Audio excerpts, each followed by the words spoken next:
अरे हाय कन्हैया मामा जी। कैसी है पूजा? मैं तो ठीक हूँ, पर आप आज ऑफिस में, आप तो ऑफिस में नहीं आते, फिर कुछ खास काम है? अब हमें क्या खास काम हो सकता है? तुम तो जानती हो हम ठहरे बेरोजगार आदमी ऐसे ही भटकते हुए यहाँ चले आए। तो फिर चलिए ना मेरे केबिन में, 2 मिनट बैठकर बातें करेंगे। वो क्या है ना, मुझे आपकी कंपनी बहुत अच्छी लगती है। अच्छा, लगता है ये मीठी छुरी आज मुझे मुर्गा बनाकर हलाल करने के चक्कर में कुछ ज्यादा ही मीठी मीठी बातें कर रही है। मामा जी कहाँ खो गए? चलिए ना, एक कप कॉफी पी कर जाइएगा। हाँ क्यों नहीं, एक कप कॉफी पी के जाएंगे। चलो भाई।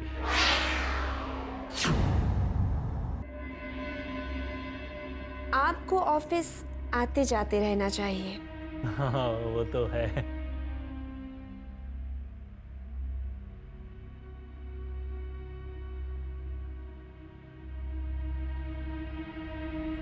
आप मुझे ऐसे क्यों देख रही हैं? आप कन्हैया मामा जी, अगर मैं आपको आपके नाम से पुकारूं तो आपको बुरा तो नहीं लगेगा ना? Can I call you Kanhaiya? Kanhaiya? या श्योर, क्यों नहीं, बुलाइए ना कन्हैया। देखिए, रिश्ते में भले ही आप मेरे एक्स हस्बैंड के मामा जी हैं, लेकिन उम्र में आप मुझसे कुछ ज्यादा बड़े नहीं हैं। इनफैक्ट मैं तो ये कहूंगी कि अगर आपको विक्रम को एक साथ खड़ा किया जाए ना, तो कोई भी विश्वास नहीं करेगा कि आप विक्रम के मामा जी हैं। हाँ वो तो है। क्या कहते हैं ना, वो सप्लीमेंट, कॉम्प्लीमेंट। कॉम्प्लीमेंट के लिए बहुत बहुत शुक्रिया। थैंक यू सो मच पूजा। कन्हैया जी, मैं ये बात अपने दिल से कह रही हूँ। जी जी जी की भी तो कोई जरूरत नहीं है ना जी। ठीक है, तो आज से मैं आपको कन्हैया पुकारूंगी। वंडरफुल। अब कन्हैया, मैं आपसे एक बात शेयर करना चाहती हूँ। कौन सी बात? दरअसल शादी के बाद जो 15 दिन मैंने विक्रम के साथ बिताए, वो मेरी जिंदगी के सबसे बुरे दिन थे। मैंने जितने दुख, जितनी तकलीफें सही हैं, उतनी मैंने सारी जिंदगी में नहीं सही। लेकिन उन तकलीफों में भी कुछ पल के लिए मेरे चेहरे पर मुस्कान आ जाया करती थी। मैं अपनी तकलीफों को भूल जाया करती थी। पता है क्यों? क्योंकि आप वहां थे। जब आप मेरे पास आते थे, मुझसे बातें करते थे, मुझे हंसा देते थे ना, तो मुझे बहुत अच्छा लगता था। अगर आप नहीं होते ना, तो शादी के बाद 15 दिन मैं उस घर में कभी नहीं टिक पाती। आपको पता है, घर में मुझे सबसे अच्छे आप लगते हैं। और कन्हैया, आपका सेंस ऑफ ह्यूमर तो इतना अच्छा है ना कि जितनी तारीफ की जाए कम है। और आपकी पर्सनैलिटी इतनी अट्रैक्टिव है ना, यू आर सो हैंडसम। वो तो है। अब कन्हैया, एक बात मेरी समझ में नहीं आई। आपकी इतनी अच्छी पर्सनैलिटी है, इतने अच्छे हैं आप, फिर आपने आज तक शादी क्यों नहीं की? आप पर तो बहुत सी लड़कियां फिदा होंगी। अब हम पर कितनी लड़कियां फिदा होती थी ये तो हम नहीं जानते, लेकिन हम पहली बार और आखिरी बार उस लड़की पे फिदा हुए जिसने हमारे साथ बेवफाई करके हमारा दिल तोड़ दिया। और उसी दिन हमने फैसला कर दिया कि अब ता जिंदगी हम जो है कमारे रहेंगे। अब पर आप अपने साथ ऐसे ज्यादती कैसे कर सकते हैं? देखिए, जिस लड़की ने आपके साथ विश्वासघात किया, आपका दिल तोड़ा, उसके लिए आप अपनी सारी जिंदगी तन्हाइयों में बिता देंगे? नहीं, मैं आपको ऐसा हरगिज नहीं करने दूंगी। मतलब देखिए, पहले आप वादा कीजिए, आप अपनी दीदी से कुछ नहीं कहेंगे। अब वो क्या है ना, आपकी दीदी मुझे नापसंद करती है। लेकिन मेरी फ्रेंड आपको नापसंद हरगिज नहीं करेगी। आप कहना क्या चाह? मैं समझाती हूँ ना। समझाइए। बैठिए। मेरे पास आपके लिए खूबसूरत प्रपोजल है। मेरी फ्रेंड टीना का। वो सिंगापुर में जॉब करती है और मुझसे कहीं ज्यादा खूबसूरत है, और उसे आपके जैसे गुड सेंस ऑफ ह्यूमर वाले इंसान की जरूरत है शादी के लिए। अच्छा, आप देखिए, आप प्लीज मना मत कीजिएगा। आप सिर्फ एक बार। अरे आप इतना फोर्स कर रही हैं तो मैं उनसे मिल लूंगा ना। नाम क्या बताया आपने उनका? टीना। टीना। टीना टीना देखिए, लेकिन आप भी इस बारे में किसी से कुछ मत बताइएगा, टीना के बारे में। डोंट वरी, मैं किसी से कुछ नहीं कहूँगी, लेकिन आपको मेरी एक छोटी सी हेल्प करनी होगी। अब आप प्लीज मुझे गलत मत समझिए। जय जी, आप कन्हैया, आप ये आप कहकर मुझे पराया तो मत कीजिए ना। तुम कहो ना, तुम फिक्र मत करो, मैं जान गया तुम कितनी अच्छी इंसान हो। और आहिस्ता आहिस्ता आप ये भी जान जाएंगे कि मिस्टर सिंघानिया और विक्रम ने मेरे साथ कितनी नाइंसाफी की है। कन्हैया, आपको मिस्टर सिंघानिया के घर में घटने वाली हर घटना, हर बात की खबर मुझे देनी होगी। देखिए, ये काम सिर्फ आप ही कर सकते हैं और मुझे आप पर पूरा भरोसा है। आप करेंगे ना मेरा ये काम? करेंगे ना? हाँ, करूँगा ना। यू डोंट वरी टीना की दोस्त पूजा, हम आपको निराश नहीं होने देंगे।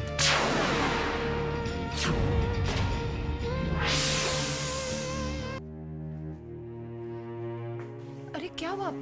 तुम लोग इतनी जल्दी वापस कैसे आ गए?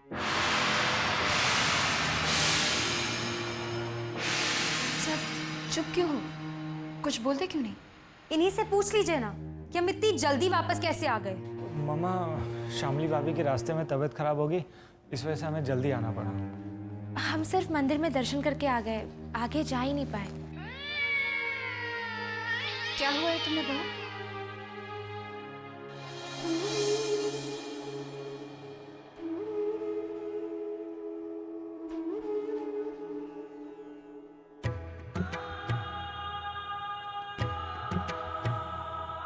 फिर से वही पागलपन का दौरा पड़ गया मॉम्स।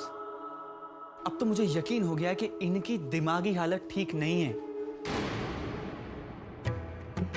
साफ साफ बताओ सनी, आखिर बहू को हुआ क्या है? अनफॉर्चुनेटली हम लोग रास्ते में एक मंदिर में गए थे दर्शन करने के लिए, बस बड़ा तमाशा क्रिएट किया इन्होंने वहां पे। अरे बस मंदिर गए थे, दर्शन करने वाले थे, दर्शन किए और नीचे उतरने वाले थे कि हो गई ये शुरू।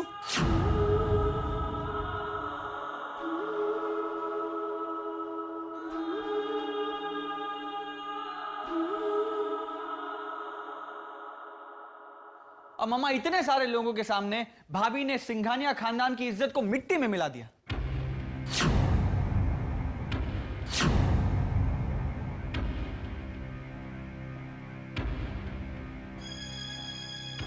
कब से बीमार हो तुम?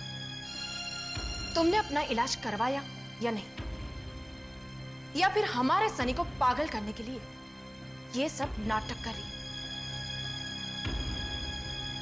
अरे तुम्हारे मुंह में जुबान नहीं है क्या? चुप क्यों हो? बोलती क्यों नहीं? आखिर इस नाटक के पीछे तुम्हारा मकसद क्या है? बताओ। या तो सच्चाई बता दो या फिर पागल खाने जाने के लिए तैयार।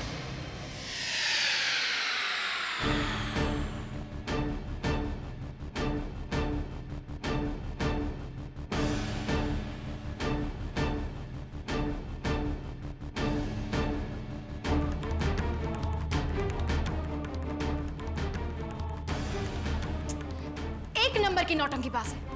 आंसू बहाने के लिए हमेशा तैयार रहती। मामा, इसकी नौटंकी का कुछ ना कुछ तो करना पड़ेगा ना, वरना मैं पागल हो जाऊंगा। तो चिंता मत कर,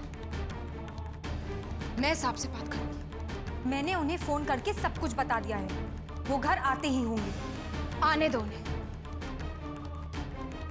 मैं बात करती हूँ उनसे कि वो श्यामली से बात करके इस किस्से को खत्म कर दे।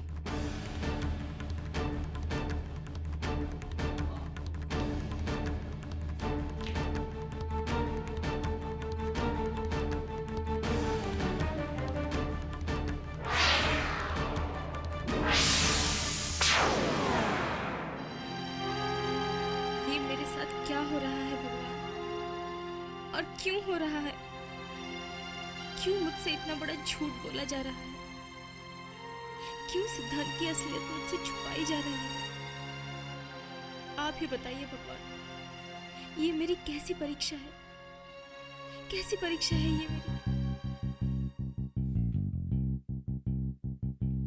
अच्छा हुआ आ गया आप।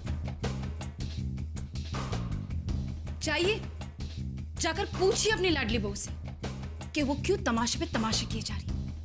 आखिर वो चाहती क्या है? चुप करो शारदा, हम शामली से बात कर लेंगे। अब बात करने के लिए बचा ही क्या है? सरेआम खानदान की इज्जत को मिट्टी में मिला दिया उसने। दुनिया भर के सामने मंदिर में तमाशा खड़ा कर दिया उसने। हमें मालूम है, सानिया ने हमें फोन करके सब कुछ बता दिया। तो फिर आप मुझे ये बताइए, क्या सोचकर आपने विक्रम की शादी इस लड़के से कर दी? आखिर क्या देखा आपने? नहीं खानदान हमारी बराबरी का है, और ना ही ये लड़की दिखने में इतनी खूबसूरत है कि इसकी खूबसूरती के आगे और कुछ देखा ना जाए। बस करो शारदा।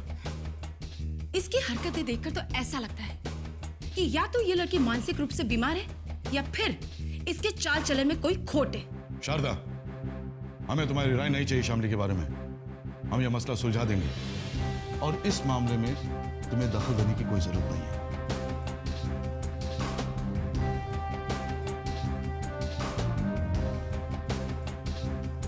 साहब श्यामले की हरकतों को चुपचाप बर्दाश्त किए जा रहे हैं। इसका ये मतलब है कहीं ना कहीं कुछ तो गड़बड़ है।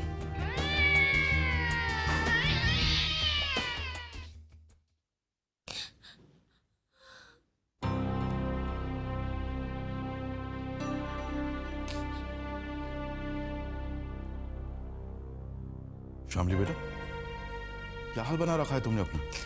क्या हो गया तुम्हें?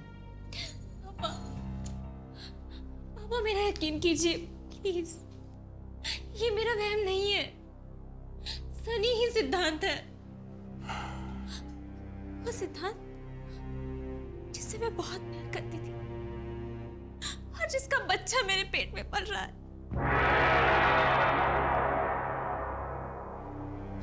और सनी ने खुद ये साबित किया है कि वो सिद्धांत है।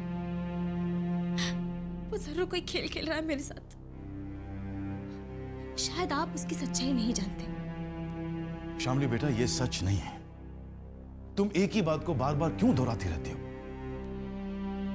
सनी सिद्धांत कैसे हो सकता है? It is absolutely impractical. And please stop this. और वो बच्चे वाली बात किसी और के सामने मत कहना। पापा मैं नहीं जानती कि ये सारा खेल वो मेरे साथ क्यों खेल रहा है। तो ये भी नहीं जानती कि आप इस बात से वाकिफ हैं या फिर अनजान होने की कोशिश कर रहे हैं। लेकिन मैं सिद्धांत का स्पर्श नहीं भूल सकती। और आज जब उसने मुझे छुआ ना, तब मेरा विश्वास यकीन में बदल गया। अब अगर भगवान भी मेरे सामने आए, मुझसे कहे कि सनी सिद्धांत नहीं है, तो भी मैं यकीन नहीं कर सकती।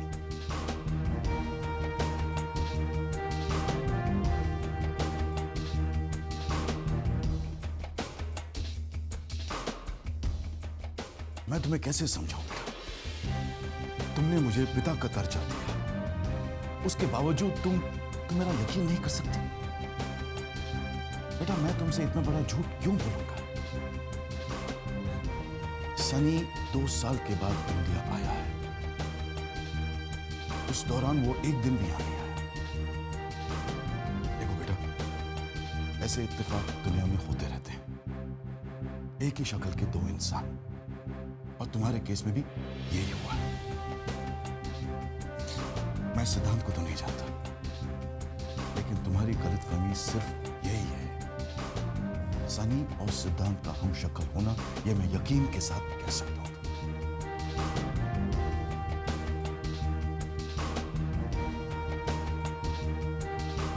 ट्रस्ट मी बेटा, ट्रस्ट मी। सनी हमारा बेटा है, सिद्धांत कोई और था जो इस दुनिया में नहीं रहा। And Sunny has nothing to do with your past बेटा। बिलीव मी, ट्रस्ट मी।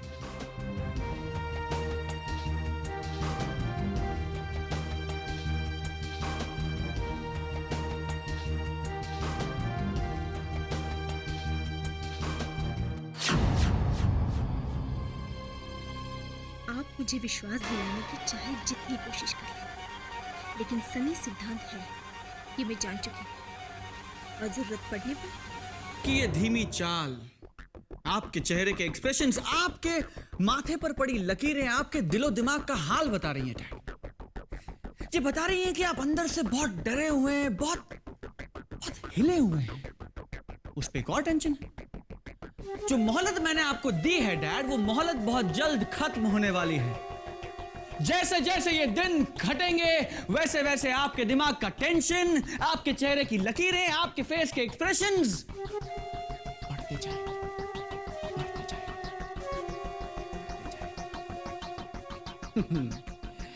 क्योंकि जो तमाशा शामली ने आज किया ना डैड, वो तमाशा तो बस एक शुरुआत है। अभी तो बहुत से तमाशे होने बाकी हैं।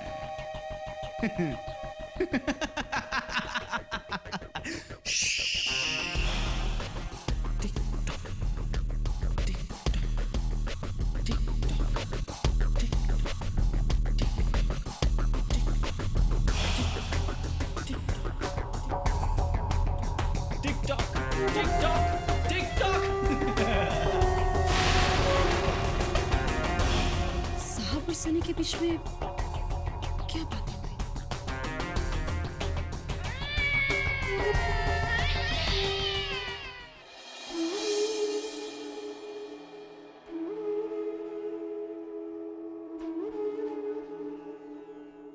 यहां तो आपका नाम लिखा है, शामली। आओ शामली, आज हम इस पिलर पर अपना नाम लिखकर हमारे प्यार को दुनिया की नजरों में अमर बनाएंगे। सनी और सिद्धांत का हम शक्ल होना यह मैं यकीन के साथ कह सकता हूं। आपके पास शायद 1000 लॉजिक हो सकते हैं ये बात साबित करने के लिए कि सनी सिद्धांत नहीं है, लेकिन मेरे लिए सिर्फ मेरा विश्वास, वो एहसास काफी है जो सनी के छूने से मुझे हुआ है। आपको कोई गलतफहमी हो रही है? मैं आपसे पहले भी कह चुका हूं, मैं सनी हूं, मैं सिद्धांत नहीं हूं। भगवान के सामने कसम खा के कहो कि तुम सिद्धांत नहीं हो। What nonsense! क्यों? अगर तुम सच्चे हो तो तुम्हें किस बात का डर है? अरे क्या बकवास कर रही हैं आप? क्या बेहुदा बातें कर रही हैं आप? मैं सच्चा हूं, मेरी बात में सच्चाई है, और ये साबित करने के लिए मैं किसी भी भगवान के सामने कसम खाना जरूरी नहीं समझता। You understand that? मैं सिद्धांत नहीं हूं।